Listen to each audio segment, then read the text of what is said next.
Attention please.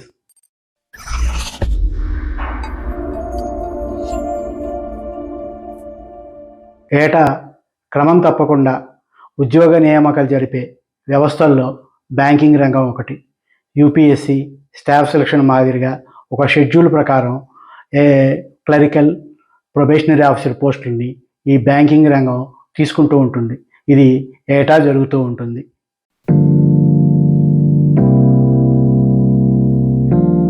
IBPS institute of banking personal selection ఈ నియామక ప్రక్రియను చేపడుతుంది. ముందుగా ఒక షెడ్యూల్ విడుదల చేస్తుంది. ఆ షెడ్యూల్కు కట్టుబడి మొత్తం నియామక ప్రక్రియ అంతా జరుగుతుంటుంది.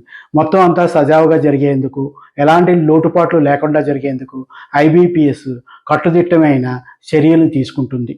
ఐఏఎస్ అధికారి రాష్ట్ర స్థాయిలో చీఫ్ సెక్రటరీగా ఎదుగుతారు, లేదంటే కేంద్రంలో క్యాబినెట్ సెక్రటరీ అవుతారు. ఐపీఎస్ అధికారి రాష్ట్రంలో డీజీపీ అవుతారు, అలాగే కేంద్రంలో వివిధ దళాలకి అధికారిగాను వ్యవహరించవచ్చు. అలాగే బ్యాంకింగ్ రంగంలో ప్రొబేషనరీ అధికారిగా చేరిన వ్యక్తి ఆ బ్యాంకుకి చైర్మన్, కాదంటే చైర్మన్ కమ్ మేనేజింగ్ డైరెక్టర్గా ఎదిగే అవకాశాలు బలంగా ఉంటాయి. అలాగే ఈ మధ్యకాలంలో బ్యాంకింగ్ విదేశాలకు కూడా పాకుతాయి. అంటే అతిపెద్ద బ్యాంకులుగా రూపుదిద్దుకున్న మన దేశంలోని బ్యాంకులు విదేశాల్లో కూడా శాఖలను ఏర్పాటు చేస్తున్నాయి. అలా విదేశాల్లో పనిచేసే అవకాశం కూడా ఈ ప్రొబేషనరీ అధికారులకు ఉంటుంది. ఒకసారి చేరడం అంటూ ఉంటే వివిధ స్థాయిల్లో చాలా పోస్టులు, అలాగే గ్రామీణ బ్యాంకులకు చైర్మన్లుగాను ఎదిగే అవకాశం ప్రొబేషనరీ ఆఫీసర్లకు ఉంటుంది. ఐఏఎస్ ఐపీఎస్ ఆఫీసర్ల మాదిరిగానే వీళ్ళు కూడా జాతీయ స్థాయి కేడర్లో ఉంటారు. అంటే వీళ్ళు ఏదో ఒక రాష్ట్రం కేడర్గా ఉండి అక్కడ ఎదుగుతూ ఉంటారు, అలాగే వివిధ రాష్ట్రాలకు వెళ్తూ ఉంటారు, వివిధ హోదాల్లో పనిచేస్తూ ఉంటారు. తాజా విషయానికి వస్తే state bank of India 13,735 clerical, 600 PO పోస్టులకి నోటిఫికేషన్ జారీ చేసింది. ఈ నేపథ్యంలో మొదటి దశ పరీక్ష ఎలా ఉంటుందో చూద్దాం. క్లరికల్ పోస్టుకి 100 మార్కుల పరీక్ష ఉంటుంది.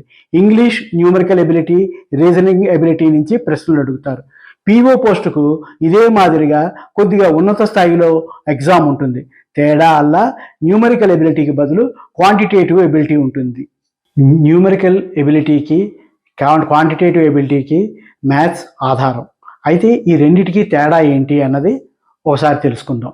న్యూమరికల్ ఎబిలిటీ అంటే పూర్తిగా అంకెలతో మాత్రమే లెక్కలన్నీ ఇస్తారు. అది క్వాంటిటేటివ్ ఎబిలిటీ విషయానికి వస్తే గ్రాఫిక్స్, ఇచ్చిన సమాచారం ఆధారంగా లెక్కలు ఉంటాయి. ఇది ఈ రెండిటికి తేడా. న్యూమరికల్ ఎబిలిటీలో ఫోకస్ అంతా నెంబర్లపై ఉంటుంది. అదే క్వాంటిటేటివ్ ఎబిలిటీ విషయానికి వస్తే డేటా, ప్రాబ్లమ్ సాల్వింగ్ ఉంటుంది. న్యూమరికల్ ఎబిలిటీలో నంబర్లతో వ్యవహారం ఉంటుందని ముందే చెప్పుకున్నాం కదా. Mathematical operations, numerical problems solve చేయడం ఉంటాయి. Simplification, number series, arithmetic, algebra వంటివి ఉంటాయి. అదే క్వాంటిటేటివ్ ఎబిలిటీ విషయానికి వస్తే న్యూమరికల్ డేటా ఆధారంగా ప్రాబ్లమ్స్ను సాల్వ్ చేయాల్సి ఉంటుంది. సమాచారాన్ని విశ్లేషించి నిర్ణయం తీసుకోవాలి. Probability, permutation and combination, data sufficiency నుంచి ప్రశ్నలు అడుగుతారు. నిజానికి క్వాంటిటేటివ్ ఎబిలిటీ క్యాట్లో కూడా చాలా కష్టంగానే పరిణమిస్తారు. వాస్తవానికి క్వాంటిటేటివ్ ఎబిలిటీని క్యాట్ అంటే సుప్రసిద్ధ మేనేజ్మెంట్ కళాశాలలో ప్రవేశానికి ఉద్దేశించిన పరీక్షలో కూడా చాలా కష్టమైన టాపిక్గానే పరిగణిస్తారు. ఈ విషయంలోనే చాలా ఇబ్బందులు కూడా ఎదుర్కొంటూ ఉంటారు. లెక్కల్లో నైపుణ్యం, అనలిటికల్ స్కిల్స్, ప్రాబ్లమ్ సాల్వింగ్ సామర్థ్యం ఉంటేనే క్వాంటిటేటివ్ ఎబిలిటీలో నెగ్గుకు వచ్చే అవకాశం ఉంటుంది. మొదటి దశ పూర్తయిన తర్వాత రెండో దశలో క్లరికల్ పోస్టులకి general financial awareness, English, quantitative aptitude, reasoning ability, computer aptitude పై ప్రశ్నలు ఉంటాయి. అవి మళ్ళీ ఈ ప్రథమ అంచెలో నెగ్గిన వాళ్ళకి నిర్దేశిత అభ్యర్థులకు మాత్రమే ఆ పరీక్ష నిర్వహిస్తారు. అలాగే ప్రొబేషనరీ అధికారి పోస్టు విషయానికి వస్తే reasoning and computer aptitude, data analysis and interpretation, general awareness, oblique economy, oblique banking knowledge, అంటే ఈ మూడిట్లో నుంచి ప్రశ్నలు అడుగుతారనమాట. ఇంగ్లీష్ లాంగ్వేజ్ నుంచి ప్రశ్నలు ఉంటాయి.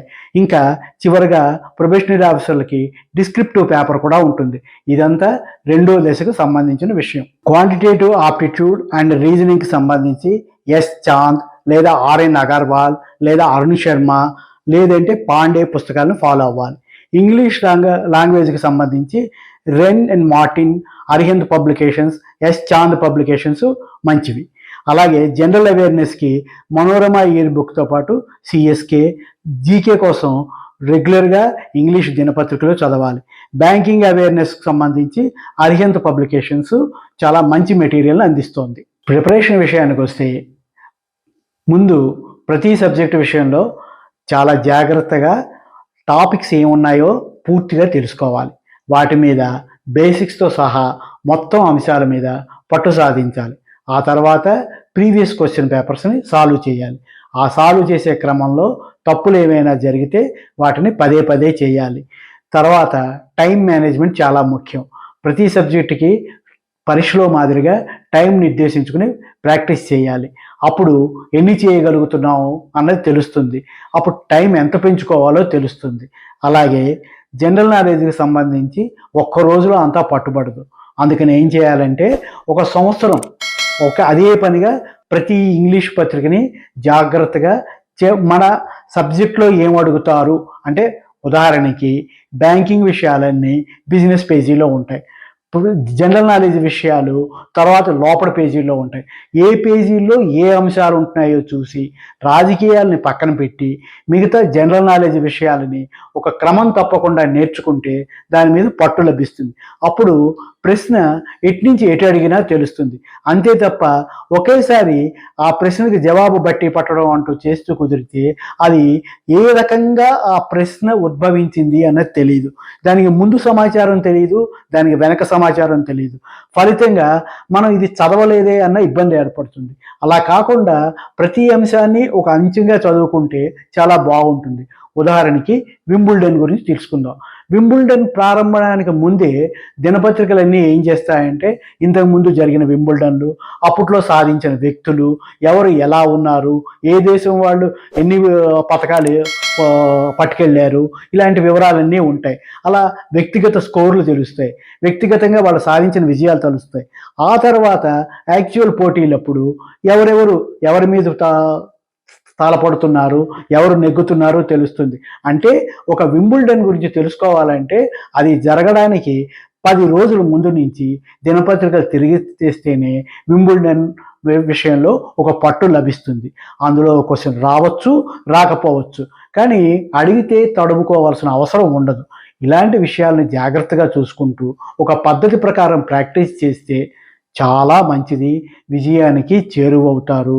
క్రమం తప్పకుండా నోటిఫికేషన్లు వస్తాయి కనుక ఒక ఏడాది కాకుంటే మరొక ఏడాది బ్యాంకింగ్ రంగంలో కుదురుకోవడానికి వీలుంటుంది. మళ్ళీ మరో అంశంతో మీ ముందుకు వస్తాను. నమస్తే.